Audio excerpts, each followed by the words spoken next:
Howdy guys, welcome to the Social Regressive, where we are going to take an excited look at a brand new scope from US Optics. This is the TS20X, brand new. Before we really jump into this full review though, I want you to know that first off, we have a discount code that you can use when purchasing this scope and maybe some of the others on there, and that code is TSR15. That's the Social Regressive 15, and that's going to get you a 15% discount when you make your purchase. I want you guys to go out to US Optics for a little bit, do a little bit of homework, and check out one of their B models of rifle scope, because this is kind of an indication of what US Optics is all about. There are a bunch of top tier manufacturers of scopes out there that have excellent glass and excellent tubes and all that. US Optics is known for combining all of those excellent elements with extreme reliability and ruggedness, and making it so that you can configure a scope exactly the way that you want. If you want MOA versus milliradian on your turrets, you can switch everything around, make it exactly the way that you want. Add illumination, get the exact reticle that you're after, and they have a massive catalog of those as well. And you're gonna get the scope that you want for your particular application. What they've done now though with this TS20X and some of the other new models that they've come out with, like their 1:6 model that they have for your AR style shooting, this is something that kind of takes away some of that configurability, includes the same awesome lenses and mechanical abilities, and they've kind of put it into a package that's, instead of being configurable, is kind of configured for you. You can just kind of swap around what reticles you have, and you can end up with a scope that gets all of that awesomeness packed into a little bit of a simpler package, and for a significantly reduced price. So instead of being up past $3,000 for one of those B models, now with this TS20X, you get $1,495 for this. That's the price that you would pay normally on there. Make sure you use the discount code if you do buy this. But what you're looking at right here is something that is just out of this world for that price tag. We've taken a look at some other scopes that are in this range, like the Bushnell HDMR2 and the Tract Toric, which comes in a bit less than that. But those are both excellent scopes, and this one right here slots in very well with a zoom ratio that is actually quite a bit higher than any of the others kind of in this price bracket. The 20X has a zoom ratio of 8x, so that means that we can go from 2.5 power all the way out to 20x.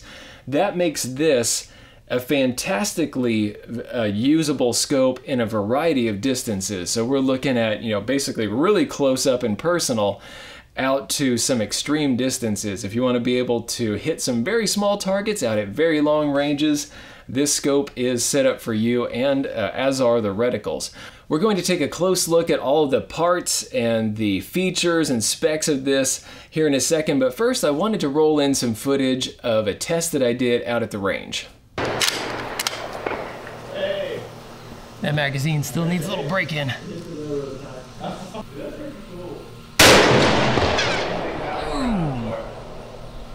think that came in just a little low. Hey Ben, you want to I'm gonna aim up just a little bit. Yeah. Okay, that was a solid hit. That might not be as wonderfully zeroed as I thought. Oh. One thing I should mention, it's really easy to roll parallax in here. Very precise. It was left and low. Ooh. I think that was low. You see the bottom of There we go. elevation. Oh, great. Now for 400 yards. Right, cool. Well, now I have fire laying down.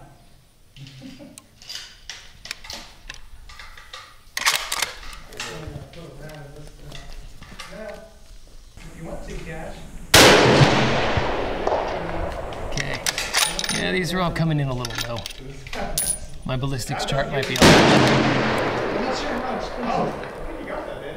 Yeah. I'll just aim up a little bit. Give an extra half mil. I don't know. They take the railroad time. There we go. I have no idea. There's one more. And now for 500 meters. And these have all been messed up so far, so I'm gonna go ahead and crank it up just a little bit. No, but that's cool. You slide it in like crazy though. I mean, I'm just about where you said, and there it is. Pretty cool.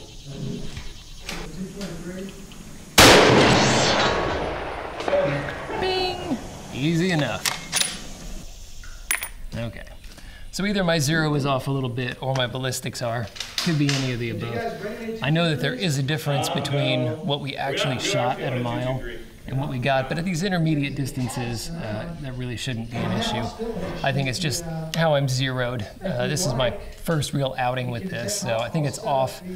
It seems to be off about a half milliradian. I might have accidentally dialed the wrong way. But yeah, I'm happy with it so far. It seems to be accurate within that. And yeah, looking good. The glass is gorgeous. These are not the best conditions for reading Mirage. The sun is going down behind me, but I can still see it. I can still read it. The glass in here is very, very nice. There's very little chromatic aberration. I'm not seeing much split in the colors, even at that 20x. I really have to kind of get my eye off center in order to split the colors out. And really, you can do that with just about any scope. I don't think I've ever used one that you couldn't get any fringing. But yeah, if you get your eye right in the center, beautiful. It's crisp, good contrast. Yeah, I'm really digging it. All right, now for reticle only.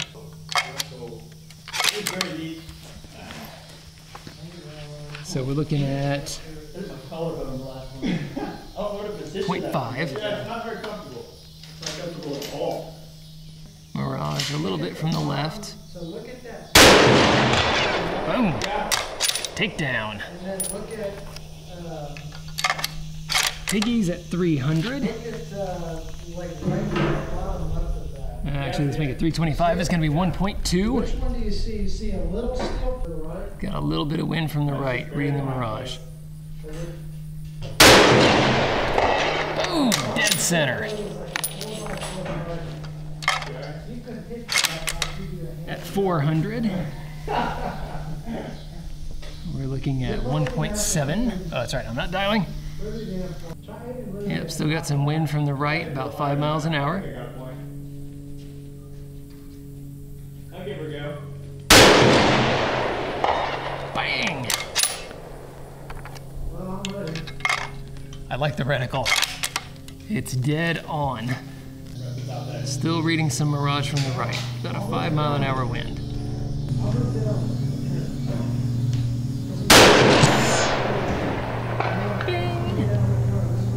Easy, easy, easy. I like that. Some notes from this shoot.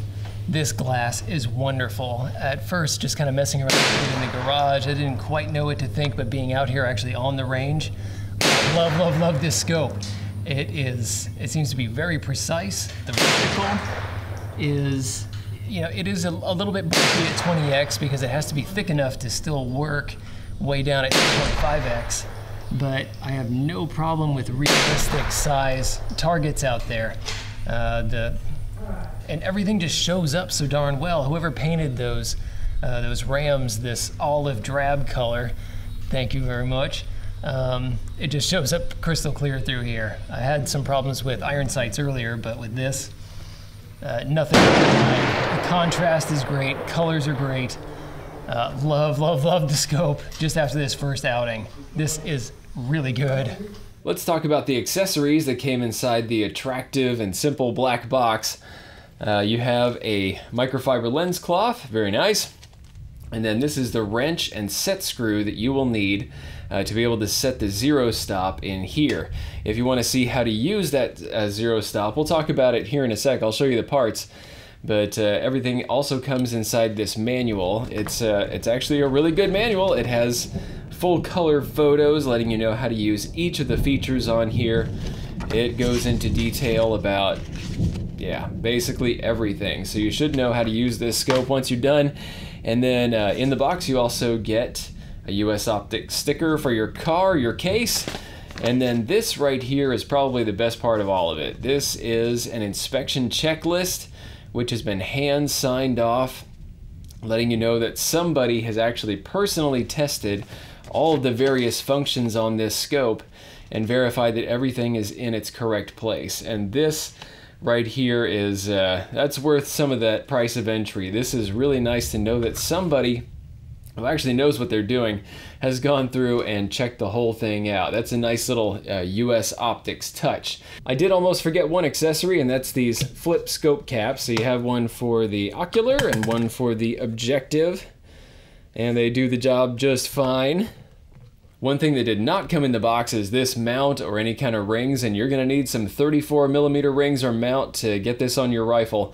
This one is a bit much for this particular rifle. I would probably typically go for some 34mm rings that can get me a lot lower. This is sitting quite high off the rifle right now. This one is really set up for your flat top rifles, but this should be good and flexible if I want to pop this off and use it on like an AR-10, one of the CMMG Endeavor.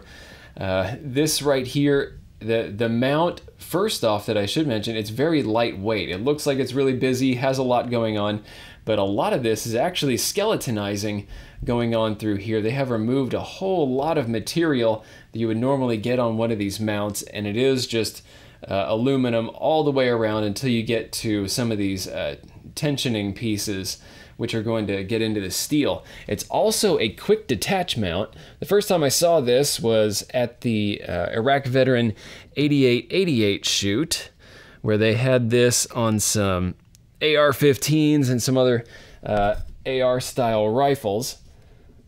This is a mount that is extremely solid, but can actually be removed just with hand tension. You don't need any special kind of tools. You can torque it down if you want, but if you'd like to be able to just tip it off, these little thumb screws right here, you can tighten these down to get it down into position, and then if you loosen them up, all you have to do is push, and then the mount comes off. And this whole thing feels extremely tight and precise, and you can see that we have 6 recoil lugs on the underside here catching in these Picatinny rail sections, so this sucker is not going anywhere under recoil.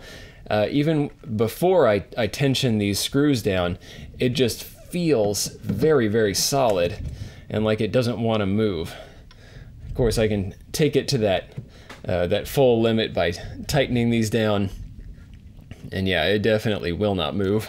We'll talk about this mount a little bit more in another video. We'll kind of break this out into its own, but it's a good match for that. Some other rings that I've tested in the past, though, if you have one of these scopes and especially want to get it way down low, there are some Zero Delta mounts that'll get you a lower fit overall. They have one that isn't a cantilever, like this one is the D-Lock M4 34mm cantilever mount.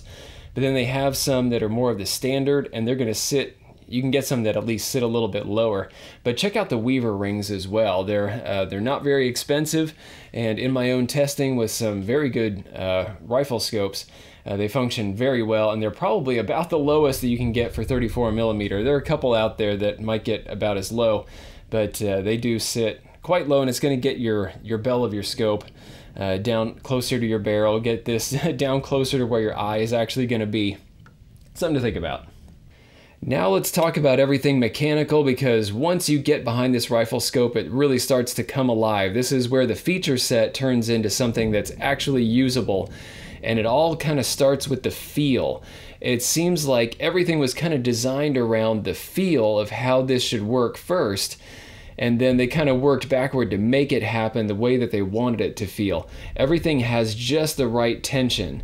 So this is not loose enough that it's going to move around when it's in your scope case or anything, but it's also very easy to turn. So when you're laying down out at the range or out in the field and you have your target in your sights way down there, and you suddenly decide that you're gonna change your magnification, it has a wonderful tension that's not going to throw off your point of aim. This is something I was really happy with in my kind of 200 to 600 yard testing.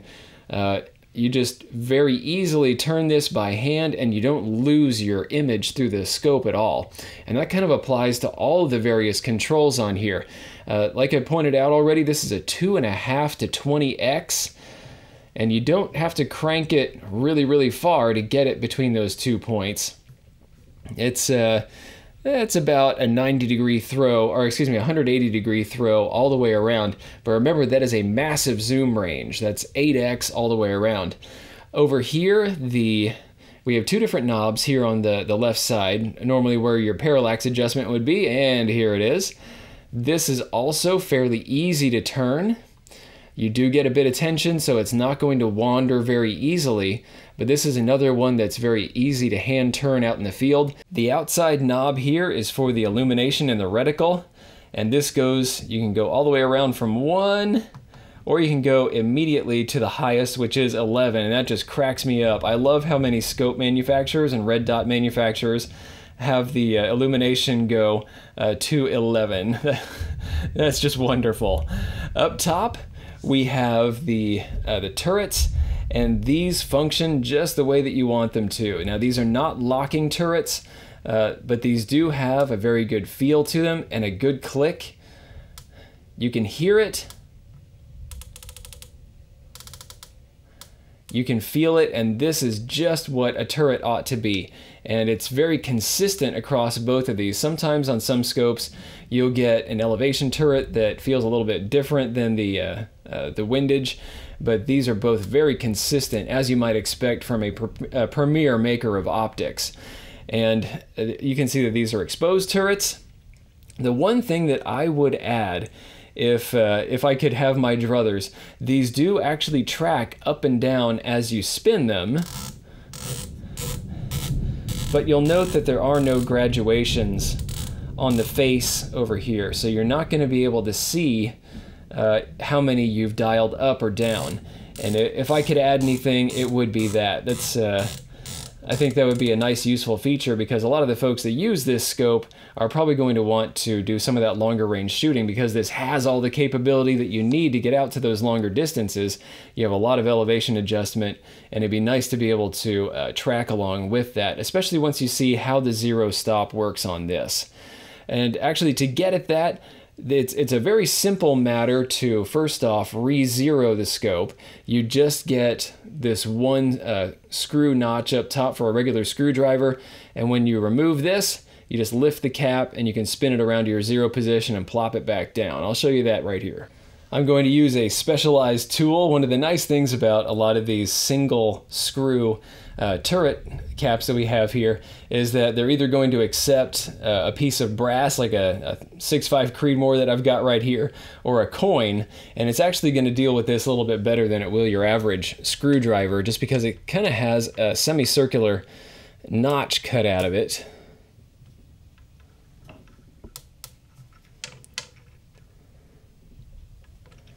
There we go.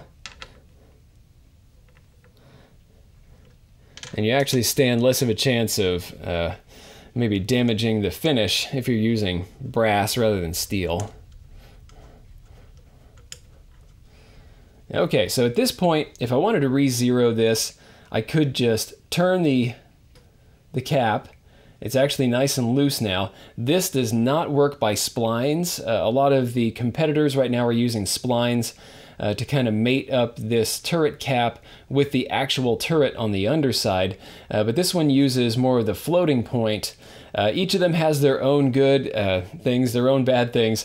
This one has the ability to be very precise. Sometimes with the spline ones, you end up kind of between some of the notches here when you get everything cinched down. You can't actually get it exactly on zero, and this one will do that. The nice thing about the spline ones, though, is that if this screw were to come loose for some reason, the turret cap still works, and you're still going to be able to move everything around. It's not actually going to lose its zero. And this one, I guess ostensibly could, but it's not very likely. Just screw it down and everything's going to be fine. So under here, this is where we have our zero stop. And this is all kind of based upon a couple of pieces inside here. Let me get a little feeler to show you. Right here, milled into this this turret knob, is a little chunk of metal right here. It's a piece of aluminum that sticks out, just a little tag. And this is going to bonk against a set screw that you can install in this black ring right here. All you have to do is take the supplied wrench right here and the tiny set screw, and then you run it into this hole right here. And that's going to set your perfect 0. And then as you spin this away from, up away from 0, it's not going to make contact until it comes back to 0, or it actually comes around to 0 in the positive direction as well. One thing that I should point out right here is that this is set up to be a DMR type of scope. Yes, you can flex this into those longer range shots, and it is going to work really well for that. But overall, this is designed to be something that's usable within kind of functional ranges. So from about, 0 to 1,000 yards based on your own drop, you're going to get 10 milliradians of elevation all the way around on this. And, maybe that one spin is all that you need. There are some zero stop models out there on other rifle scopes that allow you to have a zero stop down at that 0 point, and then you can keep spinning up and up and up and up. You can go around as many times as you want, and it's not going to have, there's not going to be any interference. It's not going to stop you. And then it'll only work on the downward stroke.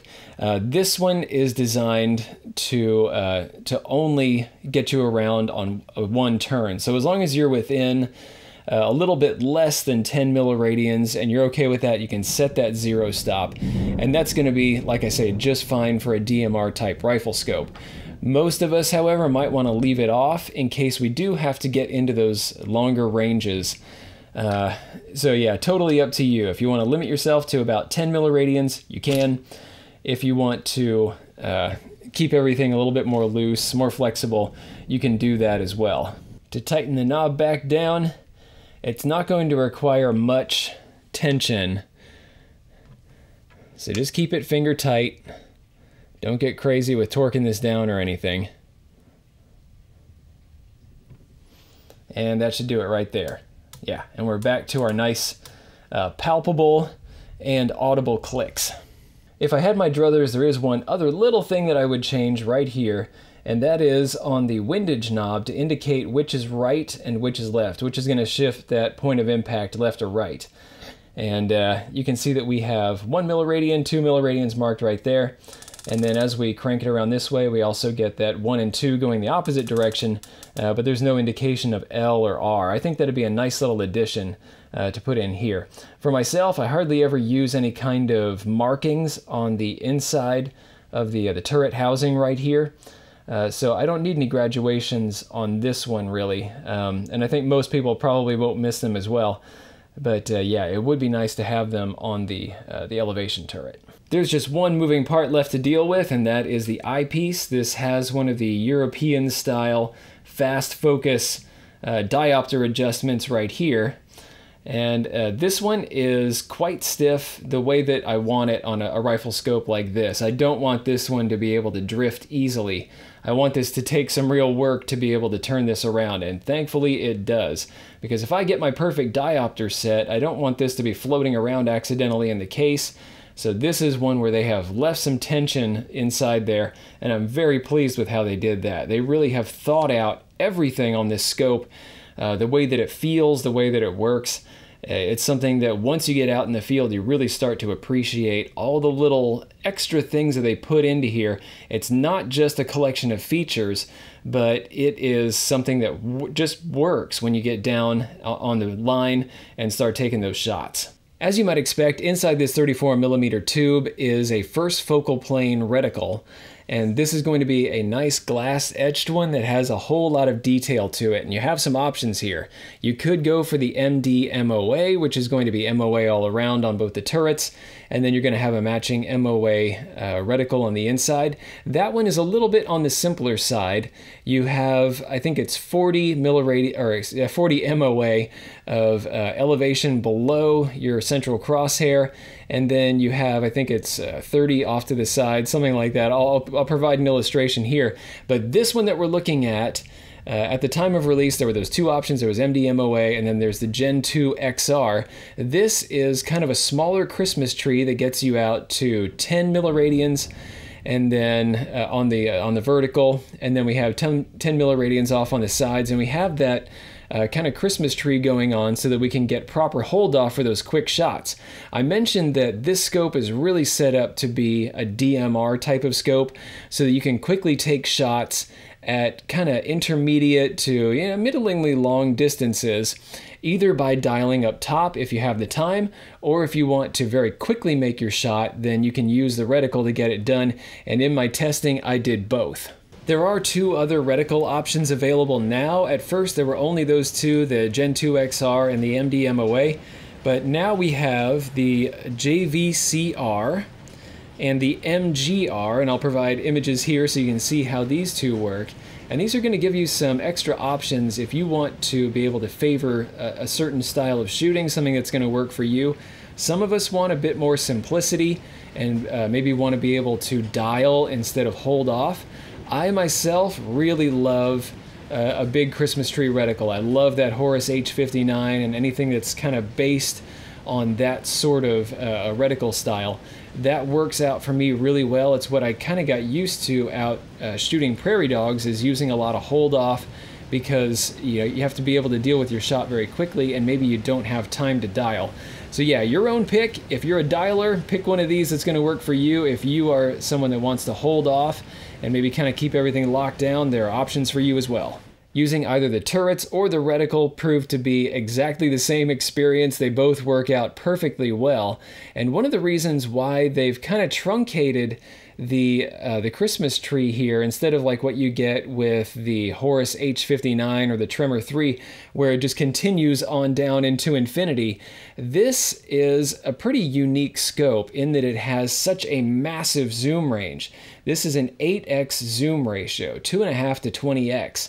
And it may just sound like, kind of a feature to you, but in a way, it's also kind of an issue that you have to deal with, because you have a reticle. Any of those stadia inside there are going to stretch or shrink 8 times. You're looking at a line inside there that maybe it looks fine when you're zoomed all the way in at 20x, but then when you're zoomed all the way out, it's 8 times smaller, and a lot of those things can be actually impossible to see. And then maybe when you're zoomed all the way in, sometimes you're going to get some pretty thick stadia on there. So what they've done is they've balanced this out in their own way, favoring the high magnification so you don't get extremely thick lines when you're at full magnification up at 20x. It's still going to be decently thin, that you're not going to be covering a whole lot of target. And instead what they've done is they've kind of favored that 20x, and when you back off to 2.5x, you really do start to lose the precision of that Christmas tree reticle in the middle. And what they've done is they've added these big thick lines down at the bottom and on the sides and at the top to help work more like just one big crosshair. And then especially if you couple this with the illumination in the middle, it's going to make it so that if you're operating at 2.5x, where probably your targets are very close and they're going to be much larger in your field of view, yeah, you can use this scope in a very practical way and be able to make your shots very quickly, so that if you're in some kind of scenario where maybe you're hunting hogs out at long range and then suddenly things become very close range, you can deal with it all the way around. And I think that's probably the best way to go on this. In addition to the 8x zoom ratio, this is a rifle scope of other extremes, and one of them is going to be your elevation adjustment. You get 32 milliradians on this model of adjustment all the way top to bottom. Go ahead and get some kind of 20 MOA mount like we have right here if you want to be able to get out to those longer distances. But keep in mind that this also does have quite a lot of vertical adjustment going on in here. This is about as much as you could hope for, even in some of these 34mm tubes. 32 is quite a lot. By comparison, you have scopes that we've tested in the past, like the Toric UHD, which had 20 milliradians of travel up and down. It only had a 30mm tube, and I'm sure it had large lenses going all the way through it, so they kind of limited its adjustment. and kind of featured some other things instead. The HDMR2 is another one that we have tested a lot in the past, and that one has 30 milliradians of travel up and down. So yeah, this one does kind of best those two, and if you are an extreme long-range shooter, then that extra 2 milliradians can get you on target just that little bit easier. Something to think about. The windage adjustment is even more extreme. This one can handle 30 milliradians left and right, whereas the other two that I mentioned can only do 20. Exit pupil is a large 2.5 millimeters. This is a scope that's very easy to get behind and figure out that eye box. You don't have to try to find one exact spot back here. It's very easy to get behind this scope, even at 20x, and you're going to be able to very easily look through the scope. It is, however, quite close. The eye relief that you get from this, depending on your zoom, is going to be between 2 and 3 inches. A lot of scopes of this type are going to have about 3.5 inches of eye relief. So yeah, just make sure that you're properly braced, that you're settled in your right position before you take the shot so you don't get kissed. That easy to turn side parallax adjustment we looked at earlier actually shows another extreme. Not only 25-yard parallax adjustment, but this will actually get down to 10 yards as well. So you can slap this on your 22 LR if you like, and be able to make those precise shots. But yeah, this can get to very close ranges and be able to roll focus and get your parallax adjustment at the same time. Now this is probably a good point to start jumping into the optical quality and clarity of this scope. And one of the things that I should point out, based on just kind of looking at that 10-yard parallax adjustment and its extremely low zoom that you can get to, 2.5x, I should start out by pointing out that at some of these closer ranges and at some of these more backed off magnifications, you are going to get quite a bit of barrel distortion. You're going to get objects that should be straight like this starting to curve as if they are really close up. Of course, the parallax adjustment is going to kind of mitigate a little bit of that, but yeah, you still will see some curvature in your image. Not a problem. This is something that has such a massive zoom range that they have a lot of things to juggle inside here, a lot of distances to deal with. They have all kinds of lens correction elements inside here. And this is one of those compromises that they made so you can take those closer shots. Yeah, you're going to get some curvature. Does it really matter? Probably not. You are dealing with some extremities of zoom here, and I think that's just fine. As you start getting out to some of your more practical distances, everything trues up, everything squares up, and that's pretty typical for what you're going to see with a scope that has an extreme zoom range like this one. The glass overall is just wonderful. This is just what you would expect from a US Optics scope. Out here on this end, you have a great big 50 millimeter objective that just gobbles up all kinds of light, and it keeps all the various lenses through here, keep that image perfectly pristine all the way down to your eyeball. This is a scope that I have just been so happy sitting here in the garage, and kind of fiddling around with it. Things are nice. But then once you get out on the range and start to see the mirage just boiling through your targets and be able to see every little detail, including little, gun splatters on steel, little, bullet splatters, and just every little detail going on, that really is what makes a scope like this something well worth that price tag. The $1,500 that you are paying for this is so well worth it. You get the huge feature set and the gigantic zoom range, but then all across that zoom range you can see anything you like. Largely because of that big old 50 millimeter objective and just the high quality of the glass, you're going to be able to gobble up all kinds of light well past dusk. You're going to be able to see all kinds of detail even as other scopes start to fall off. This is another great reason to look at this scope. There are two issues that I'd like to point out that I ran into in my testing. I don't know if it has to do with, some of the brighter elements, like you can see kind of on the edge of the objective lens here. It's kind of bright in there. I don't know if this is catching light and then spilling it up. For some reason, if you have an off-axis light or a bright sky and you have, kind of dusky foreground targets that you're shooting at, you're going to get some bloom. It's going to start to wash out the image a good bit. These lenses are fully multi-coated. They're going to help to deal with a lot of those internal reflections, and that's part of the reason why you get such a pristine image through here. But I did start to see if I had an off-axis light or a bright sky, even without a direct light going on, that yeah, the image would sometimes bloom out, and I'll show you a little bit of footage here. I think that this flashing issue can be solved with one of their sunshades. I'm not exactly sure if their B series sunshades will fit on here. I imagine they do.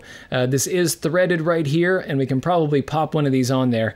And what's nice about the B series ones is that they also include a kill flash on the inside, or an ARD, anti-reflective device.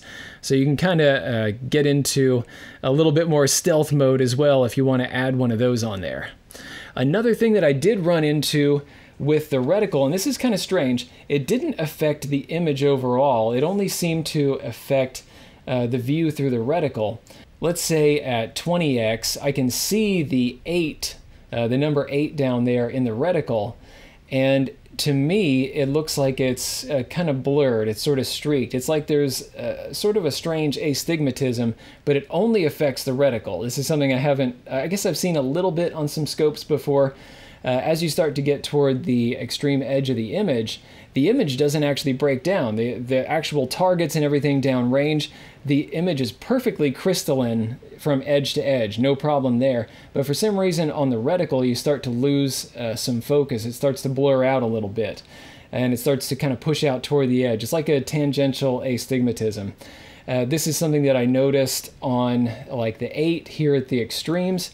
And then as I started to back out, there are these vertical lines that I don't even know if you can see them in this image. There are a couple of vertical lines that are set off. I don't know, maybe this is like 20 milliradians or something. It might be 10. But yeah, on the horizontal stadia, there are these little vertical lines that should be showing up right now. And these are also blurred. This is not related to diopter adjustment. I tried working the diopter to see if that would affect anything, and sometimes it did just a little bit, kind of cleared those up. Sometimes moving my eyeball around inside that eye box did the trick, or at least got them a little closer, but in the end I could never really get them that crisply into focus. And this just might be an issue with all the various lens correcting elements that they have going through here. Is it a big deal? No. In practical shooting, I didn't really notice at all, but it's just something that I had to point out. There you have it, folks. US Optics for the rest of us. I was expecting certain performance from this based on, looking through some of their other scopes in the past and just the total reputation that US Optics brings with it. And I have been more than pleased with it. Just getting down on the line and actually using this scope.